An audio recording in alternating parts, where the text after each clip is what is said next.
میرے شاگردوں سے پوچھیں، یہاں مدرسہ ہے الحمدللہ، درجنوں طلباء ہیں، اساتذہ ہیں، میرے پیر بھائی ہیں، اور میرا یہ دعویٰ ہے کہ شاید تو کسی سے اتنا پیار کرتا ہو جتنے میرے شاگرد اور مرید مجھ سے کرتے ہیں، لیکن میں نے کبھی کسی سے نہیں کہا کہ ذرا سورۃ فاتحہ پڑھ کے دینا، میں نے اپنے ابا جی کو ثواب دینا ہے، پوچھ لیں کسی سے، کسی سے نہیں کبھی کہا، کبھی نہیں میں نے کہا کہ ذرا مجھے تھوڑا سا قرآن پڑھ دیں۔ میں اس کو ناجائز نہیں کہتا، پڑھوانا چاہیے، لیکن میں اپنے والدین کے لیے کبھی سوال نہیں کرتا کہ مجھے ذرا پڑھ کے دو، میں نے بخشنا ہے، اس لیے کہ میں نے ذاتی طور پہ روٹین بنائی ہے۔ میں سمجھتا ہوں کہ کائنات کے اندر میرے اوپر جن لوگوں نے احسان کیے ان میں سب سے زیادہ حصہ میرے ماں باپ کا ہے۔ میں سمجھتا ہوں اس بات، کتنا نالائق ہوں میں کہ میں ایک مہینے میں ایک قرآن پاک بھی پڑھ کے ان کی روح کو احسان نہیں کر سکتا۔ میرا یہ طریقہ ہے ذاتی، میں قدغن نہیں لگاتا، میرا ذاتی طریقہ یہ، الحمد سے شروع کرو اور 2 سورتیں چھوڑ کے قرآن پاک ختم کر دو آخری، اور پھر فلق اور ناس صورتیں ساتھ لے جاؤ، یہاں بیٹھ کے سالے ثواب نہیں کرنا، ختم نہیں دلانا، ساتھ لے جاؤ، قبر پہ کھڑے ہو جاؤ اور فلق اور ناس صورتیں قبر پہ بیٹھ کے تلاوت کرو، اور جو قرآن مجید پڑھا ہے ان کی روح کو وہاں احسال کرو۔ او بھائی، اولاد جب ماں باپ کے لیے پڑھتی ہے تو اسے کہنا نہیں پڑتا اللہ بخش دے، اس لیے کہ اولاد کی نیکیاں خود بخود ماں باپ کے کھاتے میں جمع ہوتی ہیں، خود نیکیاں جمع ہوتی ہیں۔ میرے بھائی، تو بچوں سے یہ تو مطالبہ کرتا ہے کہ بیٹا اس سال رمضان المبارک میں میرے لیے ستو ضرور بنانا، فلانی چٹنی ضرور تیار کرنا، یہ کیوں نہیں کہتا بیوی سے کہ ڈشیں کم بنانا، تو بھی بیٹھ کے قرآن پاک پڑھ، میں بھی قرآن پاک پڑھتا ہوں، ادھر آؤ بیٹا یہاں بیٹھ کے تلاوت کرو، میں بھی کرتا ہوں، بیٹی ادھر آؤ بیٹھ کے قرآن پاک پڑھو۔ کتنا وقت لگتا ہے؟ حافظ اور قاری اور علماء اگر پڑھے تو 20-25 منٹ لگتے ہیں قرآن پاک کا سپارہ پڑھنے، اور اٹک اٹک کے پڑھنے والا بھی پڑھے تو 1 گھنٹہ لگ جائے گا۔ اور میرے نبی پاک صلی اللہ علیہ وسلم نے فرمایا جو قرآن پڑھتے ہوئے اٹکتا ہے اللہ اسے ڈبل ثواب عطا فرماتا ہے۔ فرمایا جو زبانی پڑھے سنگل ثواب، جو دیکھ کے پڑھے اسے ڈبل ثواب۔ حضور کیوں؟ فرمایا اس لیے کہ میرا قرآن دیکھنے پہ بھی اللہ ثواب عطا فرماتا ہے، قرآن دیکھنے پہ بھی اللہ ثواب دیتا ہے، دیکھنے کا بھی ثواب ہے۔ رمضان شریف میں قرآن پاک پڑھے، کھول کے پڑھے، اور میرے بھائی اگر تیرا بچہ پڑھے، اگر تیری بیٹی پڑھے، کائنات کا خوش نصیب باپ وہ ہے کہ بیٹا قرآن پڑھے، چاہے ناظرہ ہی پڑھے، جس کی بیٹی پڑھے۔ زندگی میں انہیں اس کام پہ لگا جاؤ، مرنے کے بعد بھی پڑھیں گے۔ امام جلال الدین سیوطی شافعی رحمت اللہ علیہ فرماتے حضرت عیسیٰ قبر کے پاس سے گزرے، قبر پہ عذاب ہو رہا تھا، اللہ کا غضب برس رہا تھا، جناب عیسیٰ استغفار پڑھتے ڈرتے گزر گئے، تھوڑی دیر کے بعد چند گھنٹوں کے بعد گزرے تو اسی قبر پہ پھول کھلے ہوئے تھے، رحمت برس رہی تھی۔ حضرت عیسیٰ علیہ السلام عرض کرنے لگے مولا تو بے نیاز ہے، میری طاقت نہیں تیرے کاموں میں بولنے کی، پر ابھی تو یہاں عذاب ہو رہا تھا، ابھی رحمت برس رہی ہے۔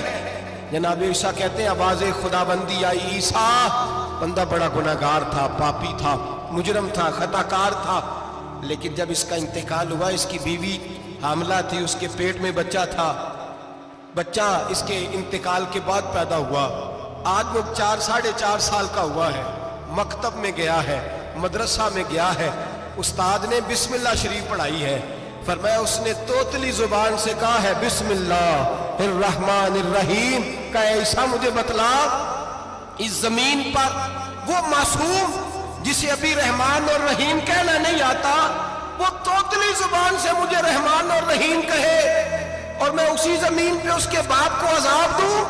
فرمایا اس نے ایک بار رحمان اور رحیم کہا ہے، میں نے اس کی باپ کی قبر کو نور سے معمور فرما دیا ہے، نور سے بھر دی ہے قبر، برکت سے بھر دی ہے۔ اللہ کرے میرے بیٹے بھی قرآن پڑھے، اللہ کرے میری بیٹیاں بھی قرآن پڑھے، اللہ کرے ہم سب کی اولادیں قرآن پاک پڑھے۔ لیکن نا امام اعظم ابو حنیفہ رمضان میں 61 قرآن پاک پڑھتے تھے، کتنے؟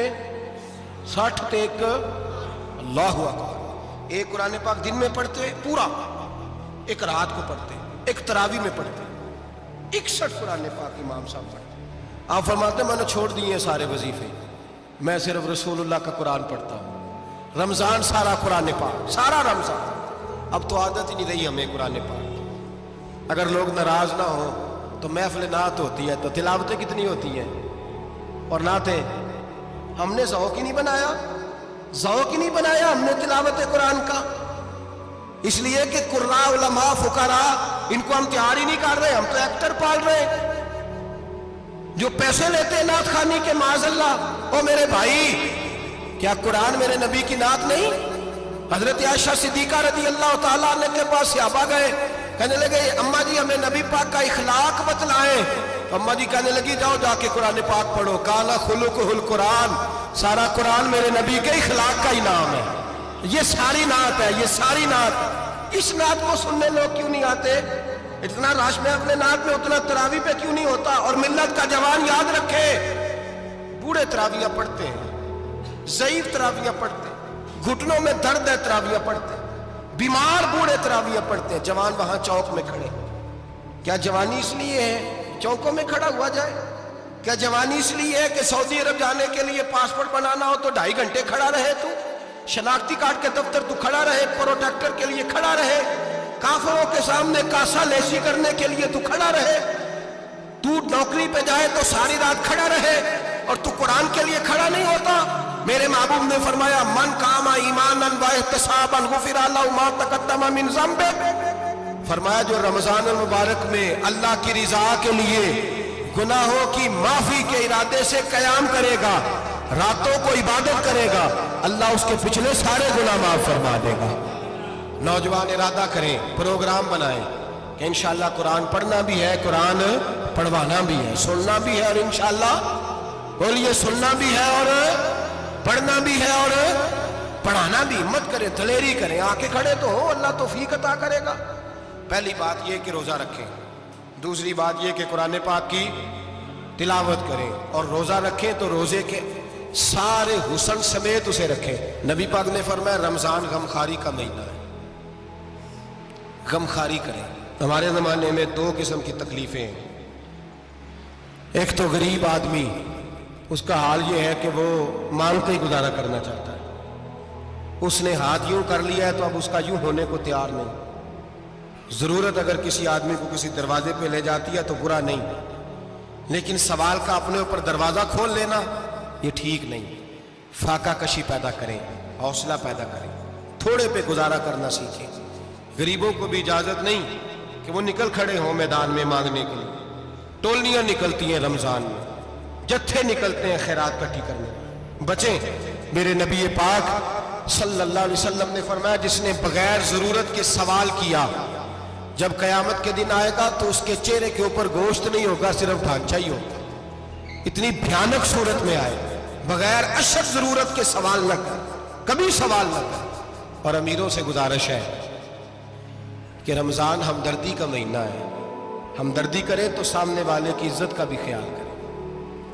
یہ بات درست ہے کہ غریب سیاڑا نہیں ہوتا، اس لیے کہ جس کی جیب میں پیسے نہیں ہوتے بھائی اسے عقل بھی نہیں ہوتی، جس کے گھر کار نہیں ہوتی اسے چلانے کا طریقہ، جس کے گھر اوون نہیں ہوتا اسے چلانے کا طریقہ بھی نہیں آتا، جس کے گھر میں چیزیں ہوتی ہیں اسے چلانا بھی آ جاتا ہے، جدے گھر دانے اور دے کملے بھی اس کے سیانے ہو جاتے ہیں۔ تو چودھری صاحب، سیٹھ صاحب، نواب صاحب آٹا تقسیم کرتے ہیں، کھڑے ہو کے فوٹو کھنچاتے ہیں، فیس بک پہ دیتے ہیں، اور ایک آٹے کا تھیلا اور 10 اخباروں میں فوٹو۔ اللہ سے ڈریں، رمضان ہمدردی کا مہینہ، ہمدردی کا، غریب کو دیں تو اس کی عزت کو رسوا نہ کریں۔ میرے نبی پاک علیہ السلام کے صحابی حضرت عبداللہ ابن عمر رضی اللہ تعالیٰ عنہ ڈھونڈ کے لاتے تھے مسکینوں کو، ڈھونڈ کے، اور جب لاتے تھے تو اپنے دسترخوان پر بٹھا کر اپنے ساتھ افطاری کرایا کرتے تھے، اور پھر فرمایا اللہ تعالیٰ نے لن تنالوا البر حتی تنفقوا مما تحبون، اللہ کے راستے میں وہ چیز دینی ہے جو تمہیں زیادہ پیاری ہو۔ کون سی چیز جو تمہیں؟ میں تھوڑا سا بے باک ہوں، بعض دوستوں کے ساتھ، سب کے ساتھ نہیں۔ ایک دوست مدرسے میں گھی دینے آئے ایک دفعہ، تو وہ والا گھی دے گئے جو سب سے سستا تھا، تو میں نے کہا مجھے دیانتداری سے بچائیں، آپ یہی کھاتے ہیں گھر میں؟ کہنے لگے نہیں۔ تو میں نے کہا پھر ہم نے بچے مارنے کے لیے تو نہیں نہ رکھے ہوئے، کیا وہ والا گھی اللہ کے راستے میں پیاری چیز دے رہی ہے نا، اس لیے گلے گلے نوٹ لوگ مسجد کے گلے میں ڈال جاتے ہیں، پھٹے ہوئے ڈال جاتے ہیں، کہتے ہیں جوڑ دیں گے مولوی صاحب، اور خدا کے بندے پیاری چیز دینی تھی تمہیں، اور تو نے اس کا ترجمہ الٹ کر لیا ہے۔ سمجھ لیں رمضان المبارک میں کسی غریب کی مدد کرنی ہے تو ساتھ اس کی عزت بھی کرنی ہے۔